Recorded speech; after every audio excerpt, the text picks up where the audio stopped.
Chapter 10. Remy blinked his eyes open to see blue sky above him. He sat up, wincing as his equilibrium shifted. Ava. Remy scanned the area, realizing he was on the carrier deck. The armed crew was at the rail, watching the burning boat grow smaller and smaller as the ship sailed away. Acid burned in Remy's throat, rising like the smoke polluting the cloudless sky. This was his fault. He should have known they wouldn't leave a boat floating around for evidence.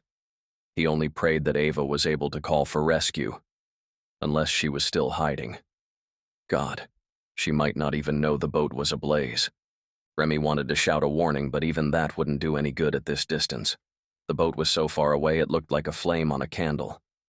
He saw the explosion before he heard it. The sky lit in orange, then fizzled to nothing as smoke enveloped the area. Fear strangled him. I guess it wasn't all clear after all, a man from the speeder said after seeing Remy's expression. It earned a laugh from those around him. Remy launched at him, slamming him to the ground with such force the man blacked out on contact. They were going to pay for this. Ava smelled the fire before she saw it. Smoke trailed like a heavy stratus cloud and blanketed the deck. The fire spread as if it was gobbling fuel. Ava raced to the fire extinguisher, hoping it wasn't too late to save the boat, but she knew it wouldn't be long before it was engulfed, especially if an accelerant had been used. She sprayed the base of the fire, hoping it might buy her a little time, but the fire was out of control. She had to call for help. Hurrying to the console, Ava had just enough time to initiate the emergency rescue call as she watched the fire spitting sparks. She exited, having only given coordinates. She tugged a self-inflating raft to the railing. Pulling the ripcord, Ava pushed the yellow monstrosity into the water. The quick inflation knocked her down as the tight bundle ballooned in seconds. In the time it took to reach the water, it was fully inflated. Ava jumped in after it, the flames already licking at her heels. Struggling with drenched clothes, Ava pulled herself aboard the lifeboat as she shivered from the icy water. She hadn't thought much of the man who had rented the boat to her, but she thanked the stars he had enough sense to keep an emergency raft on board. Not only did it save her from freezing or drowning, but it gave her rescuers something easy to locate. The way the fire was spreading, she doubted the boat would still be around when they arrived. In fact, the blaze was already to the rear, where the tanks. Oh, crap. Ava dug her hands into the water, paddling to distance herself. Damn it. The raft wasn't budging. Taking one last glance at the flaming bomb, she dove into the water, ducking under the raft. The water lit to an orange-red hue, shifting as an explosion sent Titanic-sized slivers in every direction. Flames danced on floating lumber until they finally burned out, sizzling as the water extinguished them. Ava pulled herself back onto the raft, feeling soggy and beat. The raft was unusually soft. She sat straight up, scanning the lifeboat. A thin stick poked out from the side, leaking precious air. She crawled over to inspect it. If she left it alone, she'd be waterlogged within a half hour, maybe sooner. But if she took the stick out and tried to plug it with a finger, she might have even less time. Either way, time wasn't on her side. She was hundreds of miles from land, too far away for a quick rescue. Ava tore the rough wood from the raft and pressed her thumb to the hole as air gusted out. She breathed a sigh of relief when it seemed to work. No air slipped past her thumb, but she now wondered how long she could keep it in place without succumbing to fatigue or a hand cramp. It didn't matter. She had told Remy she would come for him. A promise was a promise. Plus, she had no desire to die, especially not out in the middle of the ocean. But where would the ship take him? Who were those men? With a sigh, Ava leaned against the side of the raft, keeping her hand steady. At least she'd learned something. It wasn't much, but it would lead her to Remy. Remy awoke in a dark room. Not a speck of light was visible to help him get his bearings. By the feel of it, he was lying on metal, and he was definitely on the ship. He heard the faraway hum of the motor and felt the slightest motion of the craft as it cut through the water. He briefly wondered where they were heading, but thoughts of Ava overran his mind. Was it possible that Ava had escaped the blast? If anyone could, she could. But that was just hope talking, not reality. The pain that squeezed his chest and suffocated him was different this time. 6 years ago, he had thought he was betrayed, and that he didn't really know Ava as he thought he did. But now he knew she was a victim just like him. He'd wasted 6 years hating her, and now she was gone. No, she couldn't be. He wouldn't believe it. Remy cringed as he sat up. Whoever hit him hadn't held back. At least he got in a few good punches beforehand. But not many. The crew was military trained. It made him wonder about the men on this boat. Were they just here for the money? Was there a cause they were fighting for?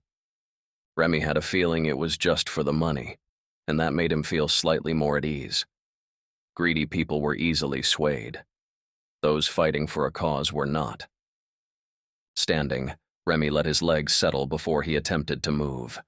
Between the knocks on the head and the moving vessel, Remy wasn't too confident he could walk without falling. After a moment, he took a step, stretching out his arms to feel for obstructions or walls. He cursed as his shin banged against something metal. Light slashed across the room as a door opened. Remy blinked against the brightness that illuminated 3 guards standing in the corridor. Remy looked down at the metal bunk he had walked into. "You couldn't have aimed for the bed when you dumped me in here?"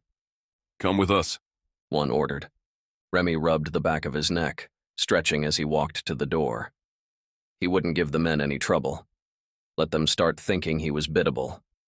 They'd let their guard down eventually. It was only a matter of time. Time he really didn't have. Remy followed one guard while the other 2 stayed behind, nudging him with their rifles if he fell behind a step or 2. That didn't bother him too much. What did bother him was the way his stomach rolled back and forth. He hadn't eaten for. Had it already been a day? However long it was, there was positively no food left in his system. So why did he want to throw up? What was there to purge? When Remy was young, he had originally wanted to become a Navy SEAL. That dream died on his first boat tour, docked in the harbor. Remy hated feeling weak. He desperately wanted to ask for seasickness medication, but then they'd know how feeble he felt. No, he would power through this like he had with all of his other missions. Not everything in life was easy. He learned to make do with the resources available. Right now, he had a ship. Could he commandeer it, alone? It was something to think about, though he wasn't going to waste much energy on it. As Remy continued to follow along, he realized they were taking him to the captain. Maybe he could commandeer it. They stopped at a door. The man rapped his knuckles against it and then cracked the door open, waiting for permission to enter. Captain? Enter, Was the barely audible response. The guard pushed the door open wide and stepped through. Remy followed since he had no other options at the moment. Even if he did have options, Remy had no intention of walking away from the person responsible for murder and treason. The office was larger than he expected. Something about warships brought to mind confined quarters and a lot of sterile painted metal. But this changed his view dramatically as he took in the thick carpeted floor, the large oak desk, and decorative furnishings. Comfort reigned in this office.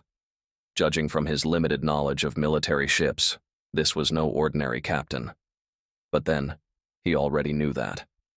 It seems whatever we do, it's never enough. Remy followed the voice to the chair behind the desk, turned so the occupant could look out the floor-to-ceiling window.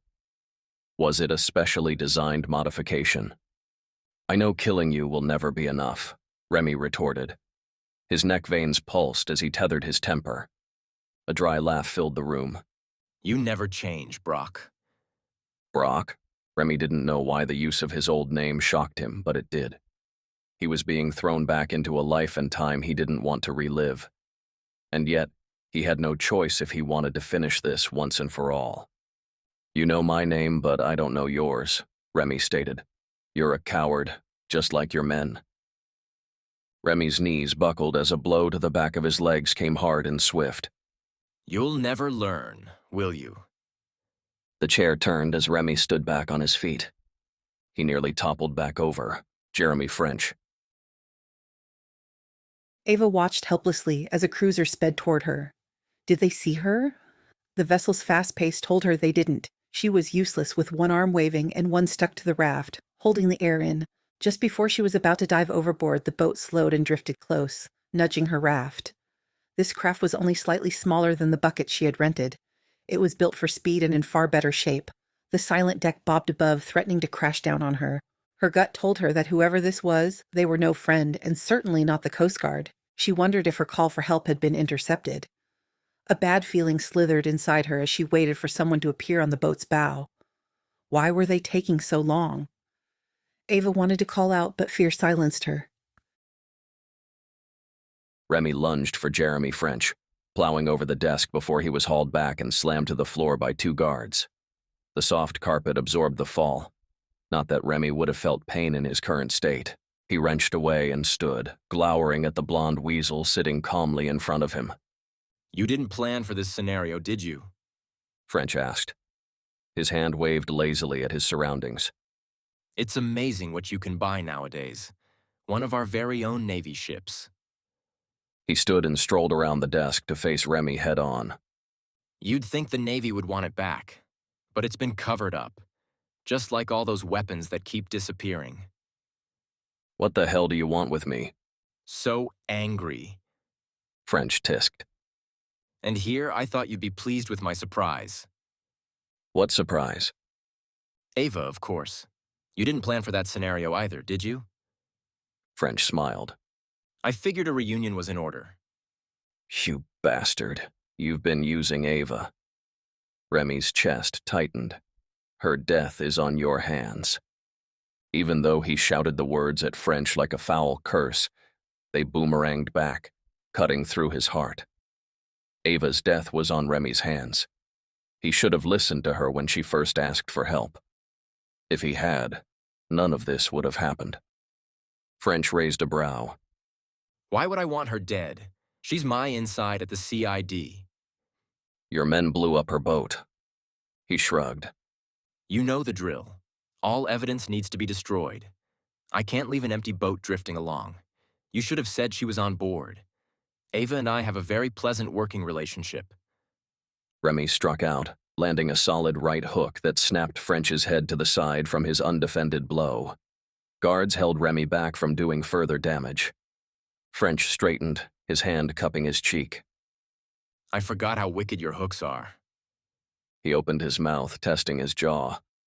You still care for Ava after all of these years, after all you thought she'd done. Remy shoved a guard aside, only to get blocked by another. With a hand signal, French gave the order to stand down. Ava is alive. Remy stilled.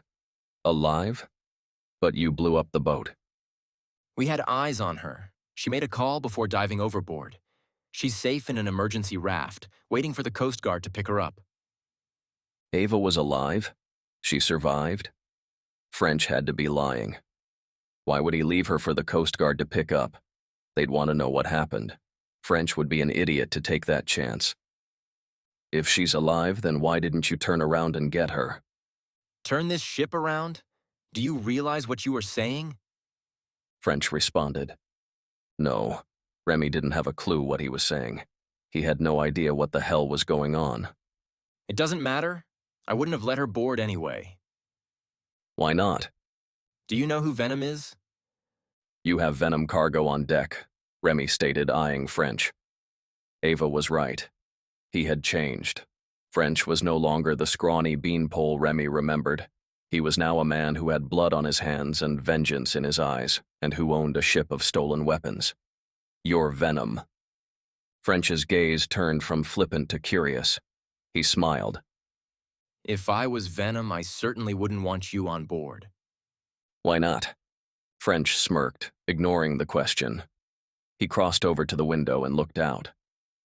We have a common enemy, and it seems you're the only one who can find him. You're my only enemy, and you're standing right in front of me. French shrugged. Maybe I am. But have you ever wondered why you were the only one taken all those years ago? There's something about you. Something you did set off a chain reaction. What's it to you, anyway? Remy asked, wanting to know French's motivation. Ava thought it might be personal. Remy wasn't so sure. I'm trying to find out what's so special about you. His fingers trailed the desk, then moved over to an old-fashioned globe. He flicked it, sending it into a sluggish spin. I've tried for years to track down Venom, but it seems you have the key. I have nothing. French laughed, the sound grating against Remy's ears. You have the answer whether you know it or not. His laugh died. I won't stop searching for him. and you will help. Otherwise, I have no use for you or Ava. Do I make myself clear? Ava's no longer under your control, and I already have no use for you. Remy growled, furious by French's threat. Whatever you think you can get from me, I won't give. Whatever threats you make, I will double. Whatever secrets I keep will follow me to the grave. Remy had no intention of helping French, no matter what he threatened. For right now, Ava was safe with the Coast Guard. She was out of French's hands. It gave him time until Ava came for Remy like she'd promised. Remy cursed himself 100 different ways.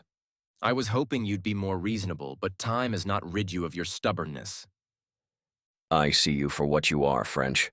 What I don't know is why you turned from a young man with potential to this.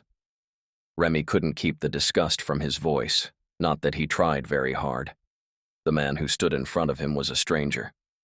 Remy didn't like this stranger. He didn't trust him. But he knew he was going about this all wrong. He was so used to standing toe-to-toe with men of rank that a different approach was needed with French. Had Remy been on land, this conversation would have been over. He had no patience to follow the whims of another, especially one like French. I had always liked you, you know. The words were honest, but also an experiment. They felt like ash on his tongue. No one liked me, but we aren't here to talk about the past. I thought we were. You said I started something. What was it? The only thing I did was help a scared young soldier through war. You don't know anything. I know you changed. How can a man start out searching for a traitor only to become that traitor himself, buying stolen goods? What is it about venom that has the power to change people? Is it the money, or do you enjoy watching innocents get cut down with venom weapons? French's jaw clenched tight, his knuckles white from his tight fists. I would think first about how you speak to me. I'm no longer the team mascot. I have an army of my own, one that isn't swayed by our dear government. This is no army. It's a ship of greedy men whose only allegiance is to their cut. Do you have enough to keep them from turning on you? Remy blocked as French swung at him. Remy smiled, knowing he'd hit a nerve. So, French wasn't as confident as he appeared. Good. What is it, French? Do you already feel the control slipping? Take him away. The guards jostled Remy from the room and down to his cell. Remy didn't make it easy for them. While he didn't fight, he made them work for it by dragging his feet, making the guards have to get up close, their hands wrapped around his arms. As they pushed him into his cell, Remy pilfered a radio from a guard's waistband. They slammed the door shut, snuffing the light and sending him into darkness. Remy had pissed off French and obtained a radio. He'd consider that a win. Now he had to figure out what Jeremy French was up to and send a message to Ava. Remy would deal with French alone. Remy turned off the radio and shoved it under his thin mattress as soon as he heard footsteps outside of his door. He thought it might be morning, but it was impossible to tell without a window. If French thought leaving Remy in the dark was a form of torture, then he was sadly mistaken. The door opened. 3 new guards stepped in, surrounding Remy, who was lounged on the bed, ankles crossed as if relaxing. He was anything but relaxed. The radio chatter had proved useless. It gave him nothing he could use against French.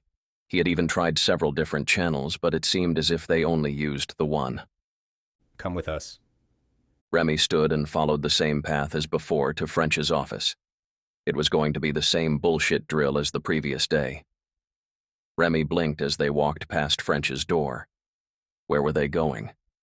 He followed, more aware of his surroundings than mere seconds before. Something felt different. Even the guards seemed more on edge. Whatever had happened in the hours he was locked up had spooked the crew. You've attracted attention, French said when Remy stepped into a communications room. The long room was filled with crew at their workstations, all watching monitors. The same image blanketed every screen.